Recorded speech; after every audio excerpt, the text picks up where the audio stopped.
알고 있는 나사르에 대한 부분을 살펴보려고 합니다. 민수기 6장에 있는 말씀이죠. 우리가 이 세상의 구조를 좀 보게 되어지면 상을 때로는 줄 때가 있습니다. 연기 대상도 있고 특별하게 스포츠에서도 상을 주잖아요. 1등에게 상을 줍니다. 1등이 여러 사람이 나올 수도 있는 부분도 있겠지만 대체적으로 1등은 거의 한 사람이죠. 그래서 한 사람이 대상 1등, 면류관, 월계관 받는 부분을 보게 되어집니다. 학교에서 이제 졸업할 때도 특별히 한 사람에게만 큰 상을 주는 경우가 있죠. 왜 이런 스포츠 경기나 다른 부분에서 한 사람에게 어떤 큰 상을 주겠습니까? 그 사람이 뭔가 특별한 능력이 있는 거죠. 힘이 세거나 뭔가 잘하는 부분이 있으니까. 그래서 이것을 통해서 많은 사람 중에, 수많은 사람 중에 한 사람, 여러 사람 중에 또 축소시킬 수 있겠습니다만은 그 중에 대표적인 한 사람을 아주 위대하게 하고 영광스럽게 하고 큰 상을 주게 되어지는 겁니다. 그러니까 다수에서 소수, 소수에서 또 한 사람까지 점점점 줄어드는 것을 보게 되어지죠. 예수님의 제자들도 많았습니다. 120명, 70명, 또 12명, 3명, 1명까지 이렇게 좁아지는 것을 보게 되어지죠. 되도록 이게 많은 사람들은 멀리서 지켜보겠지만 정말 주님을 뜨겁게 사랑하고 섬기는 사람은 주님을 가까이 바로 옆에서 섬기는 사람이라는 것을 알 수가 있습니다. 이런 말씀들을 우리가 살펴볼 때 오늘도 나사르라라고 하는 이런 분리되다 라고 하는 그런 의미잖아요. 구별되고 구분되어지는 것을 말씀을 할 때 왜 주님께서는 특별히 나사르 사람에게 이렇게 살라고 하셨는가 라는 부분을 오늘 우리 성도님들에게 말씀을 전하고자 합니다. 예전에도 여러 번 구별, 분리 이런 것을 말씀을 드렸는데 오늘은 중복되기도 하겠지만 더 다른 부분을 우리 성도님들에게 강조하고자 하는 그런 부분이 있기 때문에 말씀을 드리려고 합니다. 제목을 보시면 좀 이해가 되실 거예요. 다 같이 한번 읽어보겠습니다. 주보에 기록한 제목을 읽어봅니다. 시작. 평범하거나 더 귀한 것 중에서의 구별. 이해가 되셨을 거예요. 앞에서 서론적으로 제가 설명드린 내용들을 보면 알 수 있을 것입니다.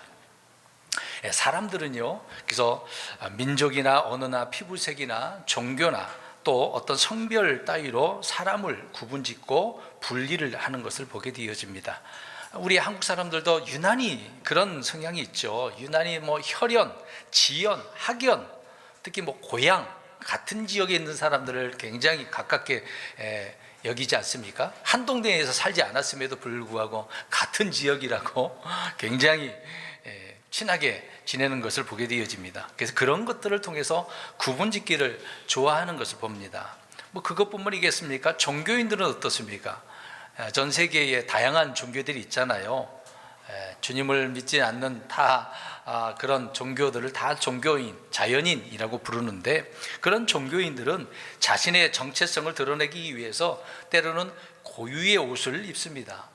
특정한 종교를 보면 다 옷도 어떻게 합니까? 일치시키기 위해서 같은 옷을 입게, 유니폼 같은 것을 보게 되어지죠. 또 특별한 가톨릭을 보면 사제들 같은 경우에는 그런 옷을 입지 않습니까? 제사장이 옷을 입듯이 그들도 프리스트라고 해서 제사장이라고 해서 자기 나름대로 그런 고유의 옷을 입는 것을 봅니다. 그것뿐이겠습니까?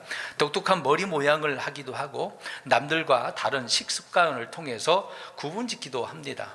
또 결혼을 안 하는 것으로 자신을 거룩히 구분하는 것을 보게 되어지죠. 가톨릭에 누구를 이야기하는 걸까요? 신부도 그렇고 수녀도 그렇고 교황은 말할 것도 없겠죠. 그렇게 구분하기도 합니다.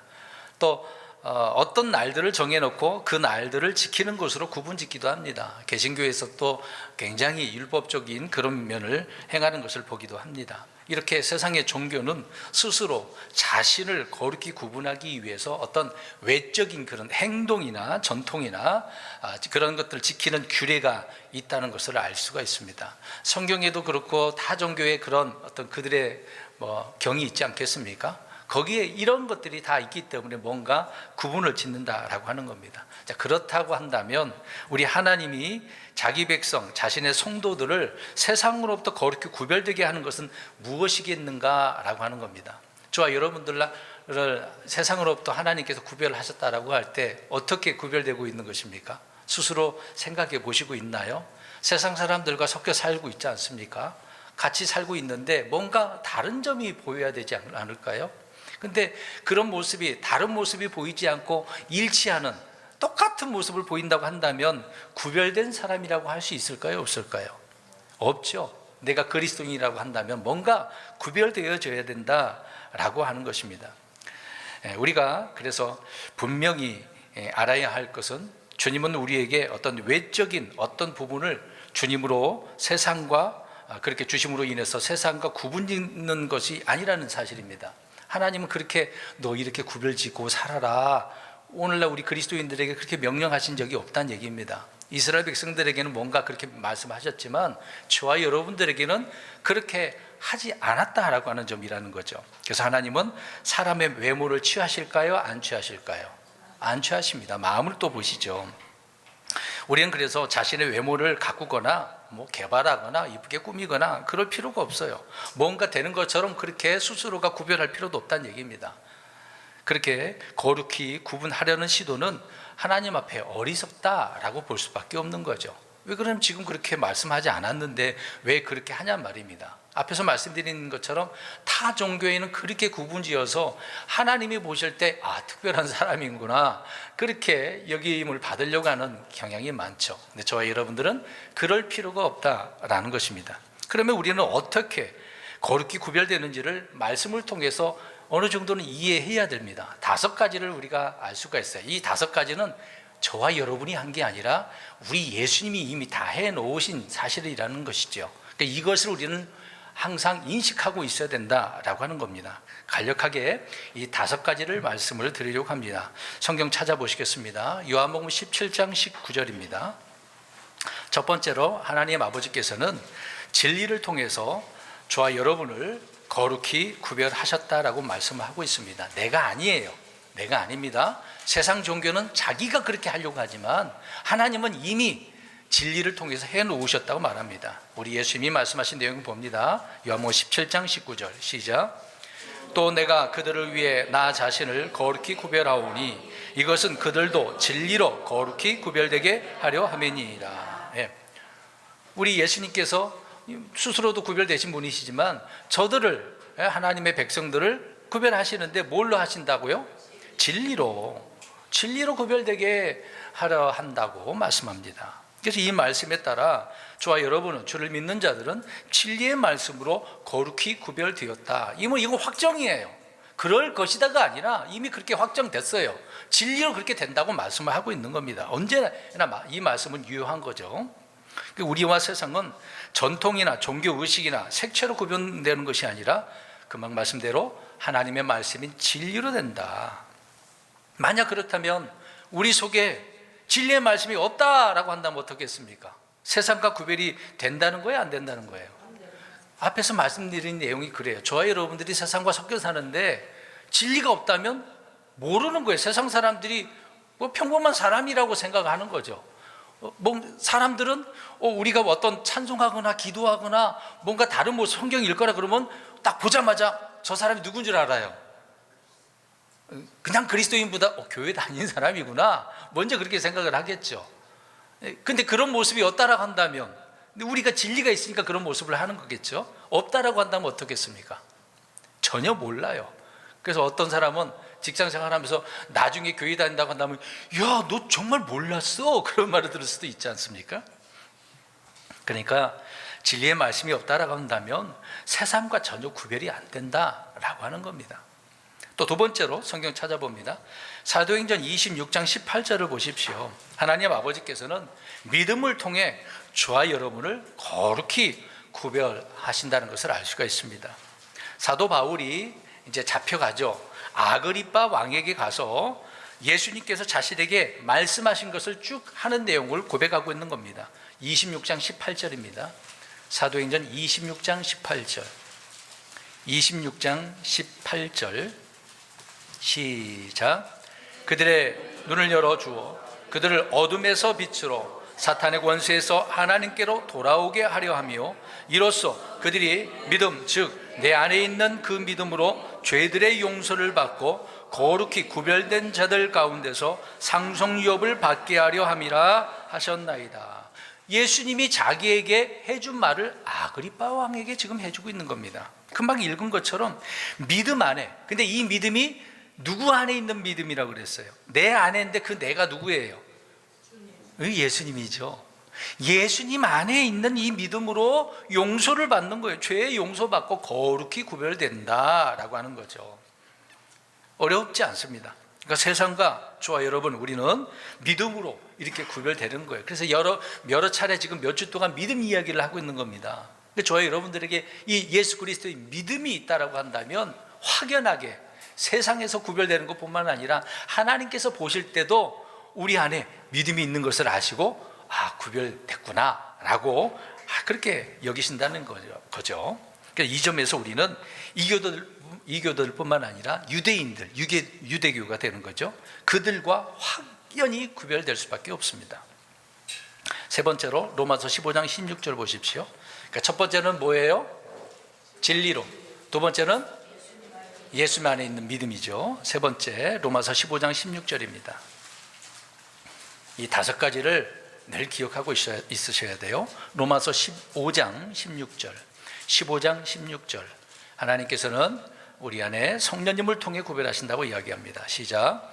이것은 내가 하나님의 복음을 제공함으로 이방인들을 향한 예수 그리스도의 사역자가 되고 이로써 이방인들을 바치는 일이 성령님을 통해 거룩히 구별되어 주께서 받으실만 하게 하려 함이라. 성령님을 통해 구별된다라고 하는 거죠. 예수 그리스도를 믿으면 자동적으로, 나는 모르지만 성령님이 내 안에 들어오셔요. 내가 주 예수님을 믿습니다. 나의 구주신 줄 믿습니다. 이런 고백을 하면 정말 구원을 받게 되어지면 내 안에 성령님이 계시는 거죠. 들어오실 때 저와 여러분을 구별하시는 것입니다. 어렵지 않은 내용이죠. 그러니까 성령님을 소유한 사람은 그 몸이 주님의 거룩한 성전이 되고, 또 성전이 되니까 성령님이 계시기 때문에 성전이 되는 거잖아요. 그러나 성령님이 없다라고 한다면 성전이 될 수도 없는 것이고 그냥 육신 덩어리예요. 몸뚱이에 불과한 거죠. 그래서 성령님이 있는 사람은 없는 사람들로부터 구별될 수밖에 없는 겁니다. 뭔가 다를 수밖에 없죠. 자, 네 번째로 고린도전서 6장 11절입니다. 여기서는 예수 그리스도의 이름을 통해 저와 여러분을 거룩히 구별하셨다라고 이야기합니다. 고린도전서 6장 11절입니다. 시작. 너희 중에도 이 같은 자들이 얼마쯤 있었으나 너희가 우리 한 명의 영에 의해 주 예수님의 이름으로 씻기고 거룩히 구별되어 의롭다고 인정받았느니라. 아멘. 예수 그리스도의 그 이름을 통해서 저희 여러분들이 깨끗하게 씻기고 구별됐다라고 말씀을 합니다. 성도와 불신자, 세상과 교회를 이렇게 거룩히 구별하는 것이 선명하게, 그 잣대가, 기준이 바로 예수님의 이름이라는 거죠. 저희 여러분들은 예수님의 이름이 있어요. 늘 그래서 주의 이름을 부르지 않습니까? 예수. 그 예수라는 뜻이 무엇입니까? 간단하게 해서 구원자라는 얘기잖아요. 예수님이 구원이에요, 구원. 그래서 구원이 이르렀도다, 구원이 이 집에 이르렀도다. 그 말은 누가 거기에 있다는 얘기예요? 예수님이. 내가 구원이라는 얘기죠. 다섯 번째로 히브리서 10장 10절과 14절인데 10절만 읽어도 될 것 같습니다. 히브리서 10장 10절입니다. 여기에서는 예수 그리스도의 몸을 통해서 구별하셨다라고 이야기합니다. 히브리서 10장 10절 시작. 바로 이 뜻에 의해 그리스도의 몸이 한 번 영원히 드려짐을 통해 우리가 거룩히 구별되었노라. 아멘. 예수님께서 저와 여러분들을 구원하시기 위해서 자신을 어디에다가, 그렇죠, 십자가에다가 하나님 앞에 드리신 거죠. 단번 속죄라고 하지 않습니까? 주님은 자신의 몸을 이렇게 드림으로써 우리를 거룩히 구별하셨을 뿐만 아니라 완전하게 하셨다라고 말씀을 합니다. 그래서 이제 우리는 완전한 사람이 된 거예요. 불완전한 사람이 아니에요. 구원이 불완전한 게 아니에요. 예수 믿고 10년 지나 구원 받았는데 자신의 연약함 때문에, 죄 문제 때문에 나 또 구원 못 받았나? 그런 생각할 필요도 없죠. 한 번 구원은 영원한 구원 아닙니까? 그래서 이 5가지로 구별하셨다고 이야기합니다. 자, 5가지 한번 말씀해 보세요. 자, 여기 고개를 들고 쳐보지 마시고 시작. 진리로, 그 다음에 예수님의 이름으로, 성령님으로, 예수님의 몸으로, 예수님의 이름으로. 이 5가지로 구별해 놓으셨으니까 걱정하지 마십시오. 오늘 이 5가지를 기억하고 오늘 민수기서 6장을 보자고요. 민수기서 6장을 보자고요.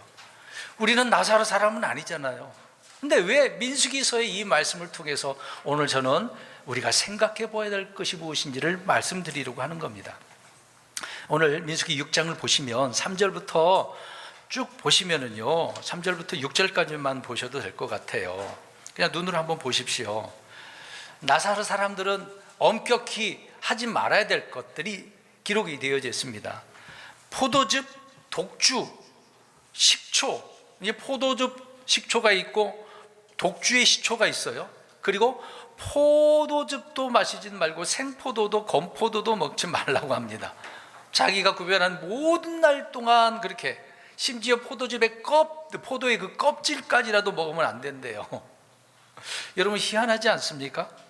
그럼 오늘 질문을 우리가 한번 해보도록 하면, 왜 나사로 사람은 다른 것도 있는데 왜 포도에서 나는 것을 전혀 못 먹게 그렇게 하셨을까? 여러분 안 생각해 보셨나요?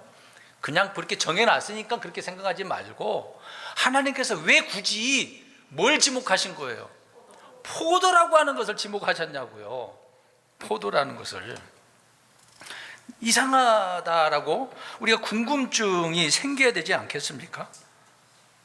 분명히 민수기 6장은 나사로 사람들을 구별하기 위해서 이렇게 해놓은 것을 봅니다. 자, 3절부터 6절 보면은 반복되는 단어가 나와요. 반복되는 단어, 눈을 한번 보십시오. 그렇죠. 자기를 구별하고 라고 되어져 있습니다. 이상하죠? 특별한 뭔가 핵심을 여기다 뭔가 가져다 주는 것을 알게 되어집니다. 어찌됐든 민수기 6장 이 말씀은요, 자원하여 스스로 얼마 동안, 그 기간이 있는 거죠. 그 얼마 동안 나사르 사람으로 자청한 그런 사람들에게 주신 율법이라는 얘기예요. 자, 잘 보세요. 누가요? 내가 나사르 사람처럼 살겠습니다 라고 하는 이 사람들을 향하여 하나님께서 법으로 주신 거란 말입니다. 그러니까 어떤 사람들은요, 이제 성경 좀 찾아보면 여긴 그렇게 스스로가 하겠다는 얘기잖아요. 근데 어떤 사람은 하나님의 명령으로 일생 동안 나사로 사람으로 살아야 될 그런 사람이 있습니다. 누굴까요? 2사람 있어요. 삼손. 그리고 누가 또 있을까요? 신약 성경에 침례의 요한이 있습니다. 2사람은 하나님이 그렇게 하셨어요. 이미 태어나지도 않았는데 이런 식으로 너희는 이렇게 살아야 돼. 독주되지 마. 포도주 먹지 마. 명령을 하셨습니다. 특히 삼손 같은 경우에는 아주 자세하게 기록을 해놨습니다. 오늘 민수기 6장 내용 다 포함하기도 해요. 이 모든 것을 다 하지 말아야 될 부분이 있어요. 태어나기도 전에 하나님의 명령이에요. 그러니까 자기가 그렇게 하려고 한 것도 아닌데 누구의 명령으로? 하나님의 명령으로 그렇게 살아야 되는 의무가 있었던 거죠. 그 다음에 부모에 의해서, 부모가 서운한 부분이 있기 때문에 부모 때문에 그렇게 살아야 되는 사람이 있어요. 누구예요? 그렇죠. 사무엘이 그렇습니다. 자기가 하고 싶지도 않았는데. 그래서 한나가 고백하잖아요. 내가 기도해서 낳은 아들이기 때문에 하나님 앞에 어떻게 한 자라고? 빌려드린 자로. 예전에 설교도 다 했던 것입니다. 빌려드렸어요. 그러니까 사무엘은 하나님 앞에 빌려드린 자로 그렇게 구별된 사람으로 쓰임받는 사람이 된 것이죠. 자, 그런 부류가 있습니다. 근데 이 2부류는 그래도 좀 제한적인 부분이 있겠죠. 일부, 전부 그렇게 하든가 일부 그러든가 그렇게 되어져 있습니다. 그러나 민수기 6장은 다 어떻습니까? 자기가 내가 이렇게 하겠습니다. 안 해도 되는 건데 뭔가 하고 싶은 마음이 생긴 거죠. 난 이렇게 구별된 나사른 사람처럼 이 기간 동안 그렇게 하겠습니다. 한 달이면 한 달, 1년이면 1년, 10년이면 10년 그렇게 하겠다는 얘기죠.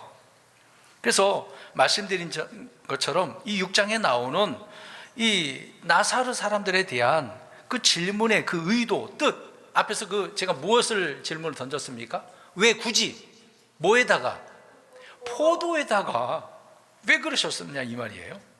왜 하나님은 나사로 사람에게서 포도에서 난 것을 일체 먹지 못하게 하셨을까? 독주, 포도주 그 정도면 이해가 되잖아요. 그 정도면 이해가 돼. 그런데 포도즙, 주스도 먹지 말란 얘기잖아요. 생포도, 건포도, 포도씨, 포도 껍질까지. 그러니까 포도에 대한 건 아예 먹지 못하게 한 거죠. 어떤 것이라도. 너무도 엄격하지 않습니까? 그러면 내가 그렇게 구별되게 한다고 할 때 하나님께서 말씀해 주신 그 규정에 따라 엄격하게 스스로가 어떻게 해야 돼요?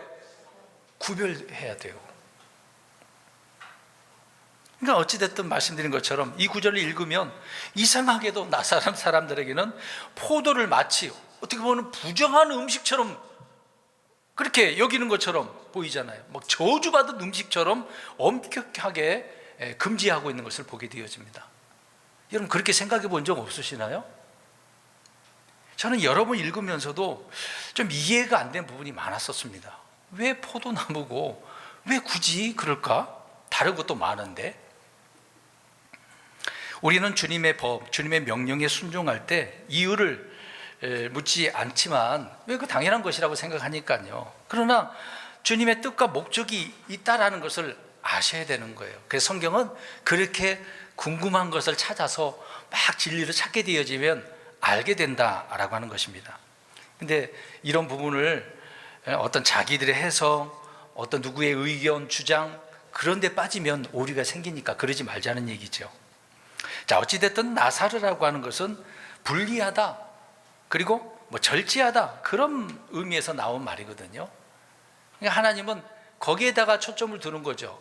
핵심을 두고 누가 해야 된다는 거 얘기예요? 내가 그렇게 살고자 하는 사람이라고 한다면 그렇게 한다는 얘기죠. 굳이 내가 나사르 사람처럼 일정 기간 동안 안 해도 되지만 평상시에 내가 주의하겠다라고 할 수도 있겠죠. 어찌됐든 율법에 따라 그 사람이 분리된 사람으로서 나사르 사람이다, 그래서 외적으로 보여질 수밖에 없는 거예요. 여러분 어떻습니까? 우리가 그리스도인으로서 사람들에게 내가 그리스도인이라는 것을 다 아는 사람이 있을 거 아닙니까? 그런 사람들에게 우리가 특별히 하지 않는 그런 행동과 말도 있을 거 아닙니까? 주의해야 될 것도 많이 있잖아요. 그런다면 얼마나 좋겠어요. 근데 이걸 무시하고 살아버리면은 하나님의 사람이라고 볼 수 없으니까. 자, 이제 반복적인 구절이 분명히 나온다고 말씀드렸는데, 자기를 구별한다. 유대인들은 다른 민족과 구별될 수 있는 그런 구별 방법이 있어요. 두 가지가 있습니다. 무엇인지 아십니까? 그들이 태어나서 8일 만에 하는 게 뭐가 있어요?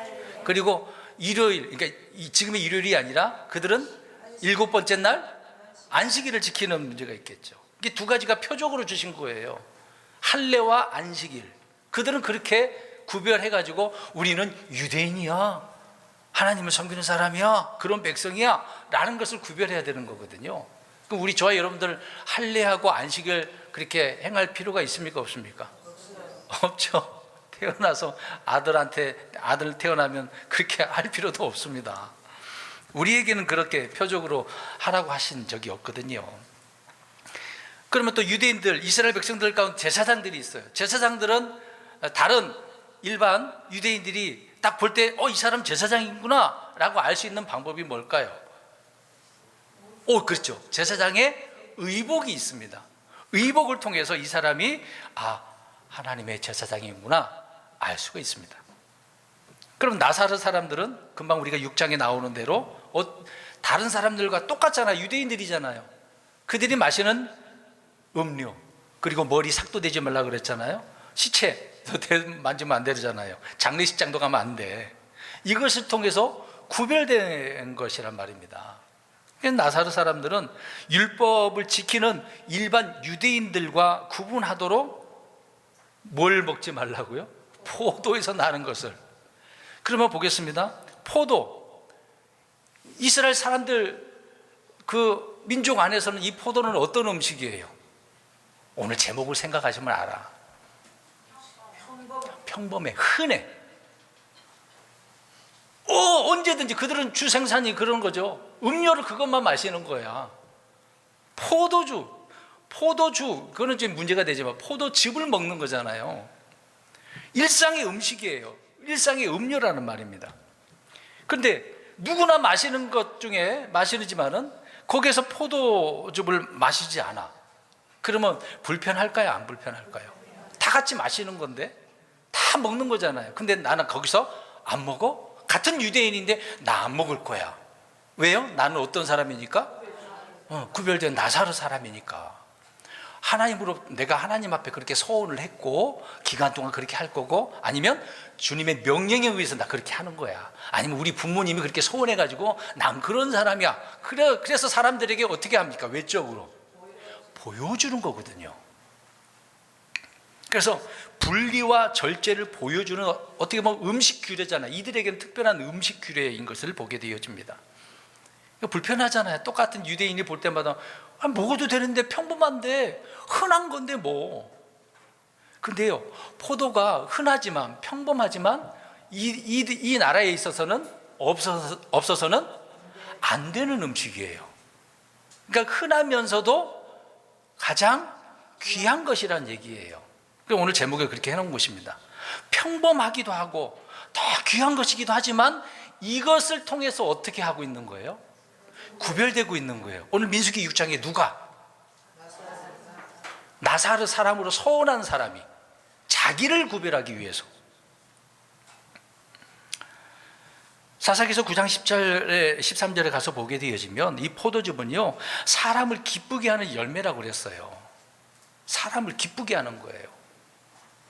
마실 때마다 얼마나 기쁘겠습니까? 근데 나를 기쁘게 하는 포도즙이라고 한다면 먹어야 되는 거잖아요. 근데 그것까지라도 안 먹으면서 나를 기쁘게 하는 것이 아니라 나를 어떻게 하고 있어요? 오히려 괴롭게 만드는 거잖아요. 뭔가 뭐 안 하니까 그 안 함으로 인해서 제한적인 것을 통해서 나 자신이 막 괴롭게 만드는 거 아닙니까? 금식을 왜 합니까? 막 응답받으려고? 그게 목적이 아니잖아요. 나를 괴롭게 함으로 주님의 뜻을 알기 위해서, 뭔가 깨닫게 하기 위해서 금식하는 거거든요. 나를 괴롭히는 거예요. 그럼 나사르 사람들도 지금 일반 유대인들과 하지 않음으로 인해서 본인을 어떻게 하는 겁니까? 괴롭히고 있는 거예요. 구별하기 위해서. 어찌됐든 민수기 6장의 이 말씀에 따라 보면은요, 일단 나사르 사람이 되게 되어지면 가장 흔하고 귀한 음료 중에 자기 자신을 기쁘게 하는 그 음료, 금지된 거죠. 얼마나 괴롭겠습니까? 성경의 분리와 절제를 가장 잘 표현하게 하는 것이 음식 규례니 레위기서 우리가 읽었지 않았습니까? 그래서 삼손이나 사무엘이나 침례인 요한이 이런 사람으로 구별되어진 거죠. 침례인 요한은 포도주나 포도즙을 마시지도 않았다고 하지 않습니까? 또 먹는 음식이 뭐였어요? 메뚜기, 석청, 이게 들꿀이죠. 들꿀. 근데 심지어 침례인 요한은요, 이미 주변 사람 다 알아. 태어날 때서부터 어떻게 태어난지를 소문이 났기 때문에 침례인 요한이 지나갈 때마다 굉장히 가까이 대할 수도 없는, 막 범죄할 수 없는 그런 위인으로 그들은 여기고 있었어요. 근데 침례인 요한이 포도즙을 마시지 않는다는 그 이유로 말미암아 누가복음 7장 33절에 가서 보면은요, 빵도 포도즙도 먹지 않는다라고 해서 주변 유대인들이 어떻게 한 줄 아십니까? 조롱했다고 나옵니다. 여러분 이상하지 않나요? 지금 침례인 요한 같은 경우에는 누구의 명령에 의해서 그렇게 살고 있어요? 하나님의 명령이었거든요. 철저히. 나는 분명히 성경에도 나사르 사람에 대한 부분이 말씀하고 있기 때문에 나는 그 말씀에 따라 이렇게 살고 있었다라는 것을 보여주고 있었거든요. 근데 이것을 지금 비난하고 있네? 누가 잘못된 거예요? 비난하는 유대인들이 문제잖아요. 어찌됐든 나사르의 법을 따르고 있었단 말입니다. 그럼 우리 예수님 한번 생각해 볼까요? 예수님은 어떻게 사셨어요? 구별되게 사시긴 사셨는데, 나사르 사람들처럼 살긴 사셨는데 안 하신 게 있어. 하라고 하신 것도 있지만, 잘 보십시오. 예수님 포도즙을 어떻게 하셨을까요? 안 마셨을까요? 진짜 잘 드셨어요. 굉장히 잘 드셨습니다. 마태복음 11장 19절 가서 보시면 예수님께서는 뭐 또 금식 하지도 않으셨어요. 그런데 포도주를 잘 마셨단 말입니다. 가서 보세요. 11장 19절 한번 보세요. 사람들이 어떻게 하셨는가. 침례인 요한은 안 먹었다고 조롱당했는데 우리 예수님 어떠셨을까요? 자, 19절 보세요. 11장 19절 읽어보세요. 시작.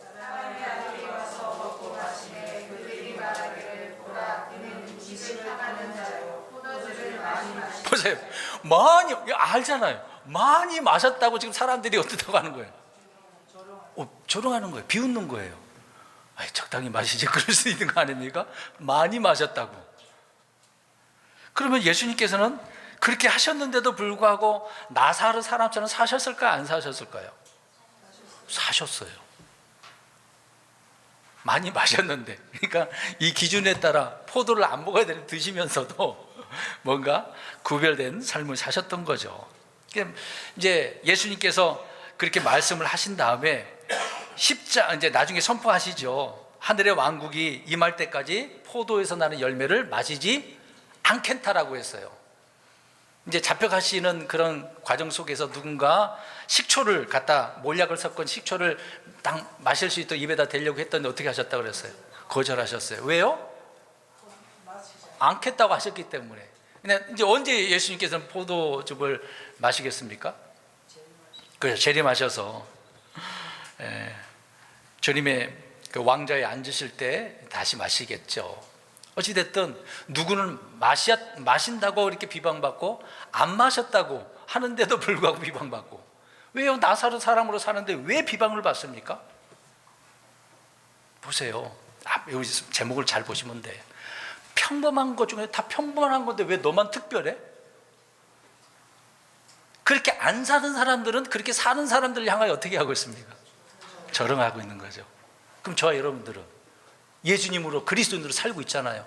저 세상 사람들과 지금 이미 5가지 구별됐지 않습니까? 예수님이 해놓으셨잖아요. 그런데 세상 사람들이 저와 여러분들을 어떻게 합니까? 어떻게 여기고 계셔요? 믿지 않는 자들이 조롱하죠. 그래서 예수쟁이라는 말 자체가 비난하고자 하는 그런 말이잖아요. 좋게 생각합니까? 물론 덕이 되고 그러면은 참 좋은 사람이다 그런 말 듣기도 해요. 근데 대체적으로 그리스도인이라고 한다면, 교회 다닌다고 그런다면 욕하거든요. 사람들은 너무나 흔해서 별것 아니라고 생각할 수도 있을 것입니다. 그러나 주님께서는 별것 아니라고 생각하는 것들, 또한 가장 귀한 것으로부터 저와 여러분들에게 뭔가 구별되라고 요구하실 때가 있단 말입니다. 나사로 사람이 아닌데도 불구하고 그런 것이 있다는 얘기예요. 이런 것들을 통해서 우리가 주님을 기쁘시게 할 수가 있고 구별되게 하시거나 하나님께 영광을 돌릴 수 있게 하신단 말입니다. 그렇게 우리가 살고 있냔 말이죠. 오늘 제목 다시 읽어봅니다. 시작. 평범하거나 더 귀한 것 중에서 구별. 우리는 세상에서는 평범할 수도 있어요. 그러나 우리는 우리의 가치를 보면 우리는 더 귀한 자녀들입니다. 그런 것 중에서, 그 중에서 더 구별되셔야 되잖아요. 아까 상, 누구만 대상 큰 상을 받아요? 1등. 물론 우리 여기 모든 사람들이 다 뭐 1등 그러면 감사하겠죠. 그럼에도 불구하고 우리가 주님의 사람이라고 한다면 이렇게 되자는 얘기죠. 주님은 수많은 것 중에서 구별하시고 또 그 중에서 또 구별하신다는 얘기예요. 많은 사람 중에서가 아니라 소수에서 주님은 또 구별하셔서 자신의 영광을 나타내기를 원하시고 계신다는 얘기입니다. 그러면 이 예를 2가지로 한번 찾아볼까요? 우리 사사기서에 나온 얘기입니다. 7장에 나오는데 뭐 읽지는 않을 거예요. 알고 있는 내용이니까. 나사렛 사람과 다른 구별에 대한 이야기예요. 기드온 300용사 아시죠? 네. 거기에 몇 사람이 모였다고 그랬어요? 얼마나 모였어요? 3만 명? 네. 10,000명밖에 안 모였었어요? 12,000이에요? 막 숫자가 다르네? 제가 잘못 알고 있는 3만 명인 아닌가요? 7장에 보면 나와요. 3만이. 그 많은 사람 중에 지금 몇 명을 따로 세우게 하셨어요? 300명. 그 세울 때 거기에 따로 세웠다라는 말이 구별이라고 우리가 한번 생각해 보자고요. 그 많은 사람 중에서 이들은 지금 어떻게 하려고 나왔어? 저 미디안 사람들과 싸우려고 나왔어. 싸우려고 나왔어. 지금 저쪽도 진을 치고 있고 이스라엘 백성들도 진을 치고 있어. 아직 싸우지 않은 상황이야. 근데 싸우려고 할 때 하나님은 기도원을 통해서 따로 세우라고 명령을 하십니다. 그게 그 기준이 뭐예요? 저 물가로 가서, 그렇죠, 하롯의 샘이에요. 거기 물이 많았나 봐요. 그래서 물을 마시게 하라고 합니다. 그 내용을 보면은 개같이 핥은 사람이 있어. 그 다음에 무릎을 꿇고 물을 마시는 사람이 있어. 여러분, 어떤 사람이 하나님 앞에 뽑힐 것 같아요? 무릎 꿇고. 근데 성경을 읽어보면 저도 그렇게 과거에 그렇게 생각했어요. 무릎 꿇고 생각하면 뭔가 뭐 좋은 자세가 아닌가 그렇게 보이지만 지금 물을 핥아 먹긴 해요. 그들이 지금 개같이 핥아 먹는데 한 사람은 어떤 물이에요? 손을 이렇게 다 해가지고 이렇게 핥아 먹는단 말이에요. 근데 무릎 꿇고 먹는다는 그냥 얼굴을 받고 먹는 마시는 그런 상황을 연상할 수가 있겠죠. 자, 이 장면을 우리가 한번 잘 생각해 보시기 바랍니다. 자, 물을 마시는 것 가지고 굳이 왜 또 하나님은 구별하죠? 다른 것으로도 따로 세울 수도 있는 거잖아요. 뭐 힘이 세다든지 창을 한번 던져가지고 쫙 중심에 잘 맞춘 사람만 그렇게 한다든지 칼을 휘둘려 가지고 잘 베는 사람 한 번에 탁 부러뜨리는 사람, 잘라버리는 사람, 그렇게 구별하면 되는 거 아닙니까? 왜? 하나님은 그런 방법이 아니라 지금 무슨 방법이에요? 물을 마시는 방법, 그 자세를 보고 있는 거잖아요. 물 마시는 자세. 근데 이렇게 손에 이렇게 놓고 이렇게 핥아 먹는 그런 사람들을 보면 어떻게 하고 있는 것 같아요? 뭔가 지금 주변에 적들이 있으니까 경계하고 있는 거잖아요. 그것을 보시는 거죠. 무릎을 꿇고 물을 마시는 그런 사람들보다 훨씬 재빠르게 움직일 수가 있잖아요. 앉았는데 일어서는 그런 타이밍도 있지 않습니까? 그러니까 재빠르니까 전쟁에 보다 좀 적합한 그런 자세를 가지고 있는 사람이라고 여겨질 수도 있겠죠. 주위를 경계하면서 방심하지 않고 잘 이 일을 할 수 있는 부분입니다. 근데 우리가 여기만 보면 몰라. 그 뒤에 하나님께서 기드온에게 싸울 수 있는 방법을 또 알려주셨네. 거기에 연결되는 부분이에요. 어떻게 합니까? 밤에, 그렇죠, 횃불을 어디에다가? 항아리에다가. 자, 그러면 그렇게 하고 간단 말입니다. 어떻게 하고 갈 것 같아요? 저게 들키지 않기 위해서 조심해서 소리도 내지 않고 경계를 하면서 그 장면을 한번 생각해 보시라는 얘기예요. 매우 조심하죠. 이 횃불 작전, 아주 이 사람들이 적합하게 쓰임받을 수 있는 그런 사람이었다는 얘기죠. 그러니까 이 사람들은 지금 나사르 사람은 아니지만 전쟁에서 내가 저 적들과 싸울 때 저들을 경계하고 능히 주님의 말씀에 따라 순종해서 싸울 수 있는 그런 자세가 될 수 있는 사람들로서 이미 자세가 구별되고 있었다라고 하는 거죠. 여러분, 이 사실들을 우리가 생각해 볼 때 이 300명은 이렇게 스스로가 자신을 준비하거나 구별된 사람으로 세워져 있었다는 것을 알 수가 있는 거예요. 누가 뽑은 거예요? 주님이 뽑으셨는데 그들의 자세를 보시고 있었던 거죠. 그럼 저와 여러분은 그리스도인으로서 구별된 자로서 하나님께서 보시는데 자세는 어떻습니까? 평범한 사람들과 똑같아?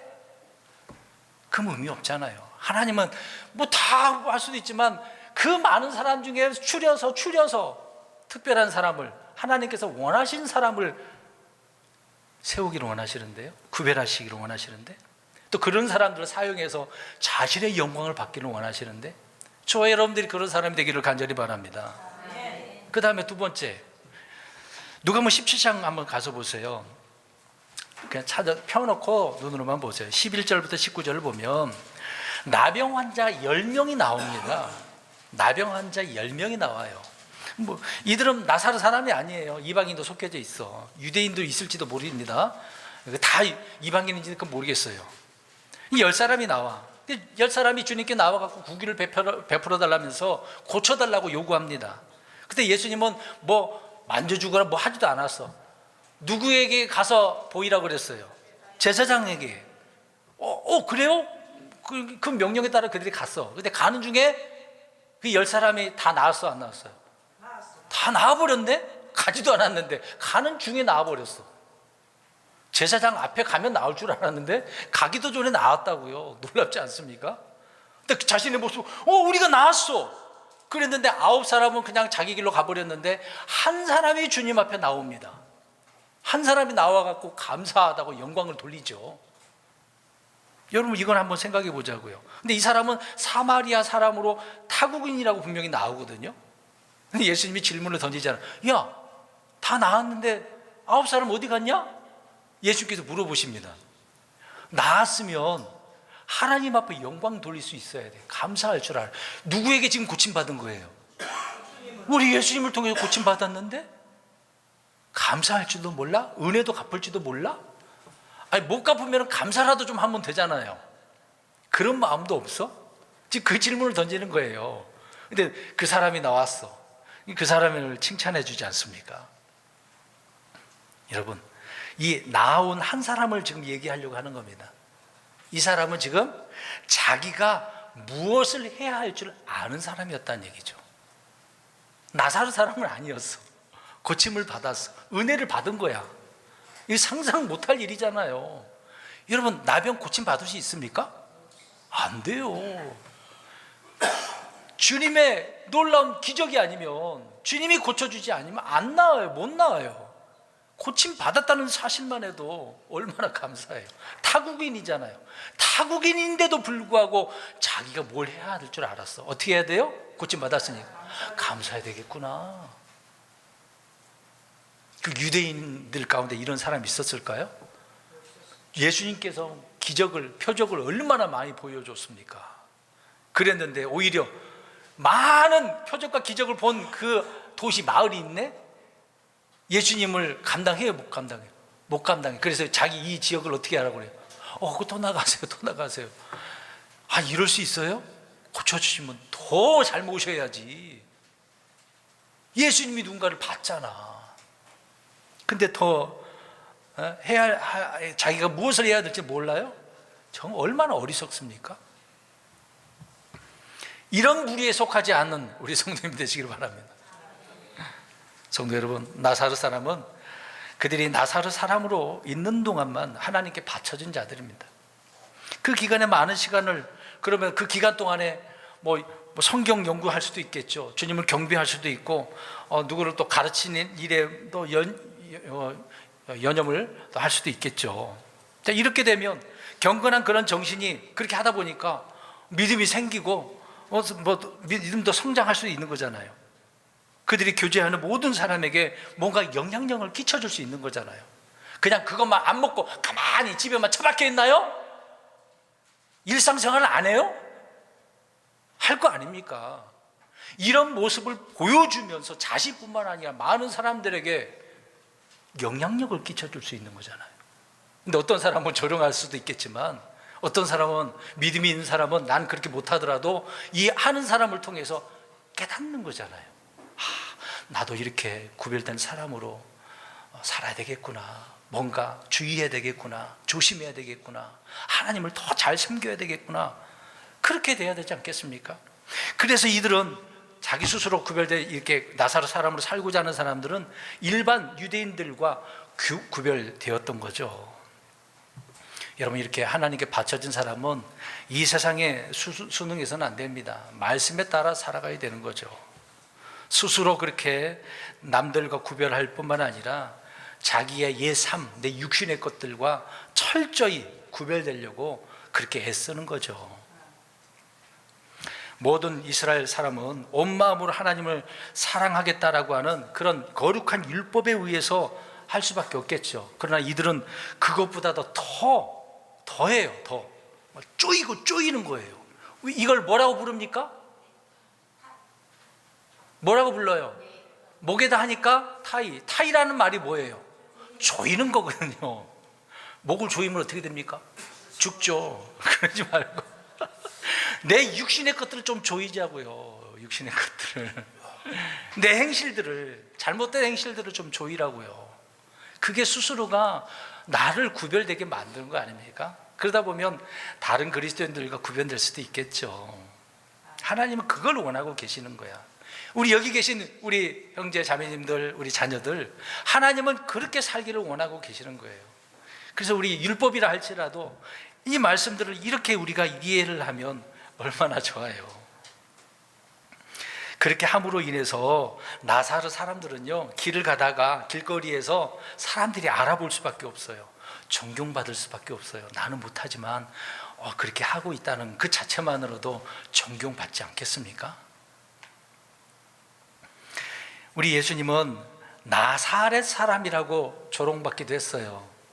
나사렛하고 나사르하고 어떻습니까? 어원은 같아요. 어원은 같아. 도시 이름이지만 예수님은 그렇게 불려졌다라고 하는 의미도 여기에 우리가 의미가 있다는 것을 알 수가 있겠죠. 나사렛 사람의 모형으로서 우리 예수님은 다 이루셨어요. 얼마나 감사합니까? 그래서 모든 그리스도인, 참된 그리스도인이라고 한다면 이미 우리는 구별됐으니까 영적 나사렛 사람이라고 좀 이렇게 붙여도 될 것 같아요. 영적 나사렛 사람으로서 구별되는 저와 여러분들이 되었으면 좋겠습니다. 그래서 오늘 이제 마지막으로 우리 7절 중반절 읽어보도록 하겠습니다. 이는 7절, 오늘 민수기 6장 7절, 이는 중반절에 있어요. 거기 한번 읽어봅니다. 시작. 그의 머리 위에 있기 때문이니라. 하나님의 거룩히 구분하심이 누구에게 있는 거예요? 자신을 구별하는 그 사람 머리 위에. 이런 말을 듣는 거예요.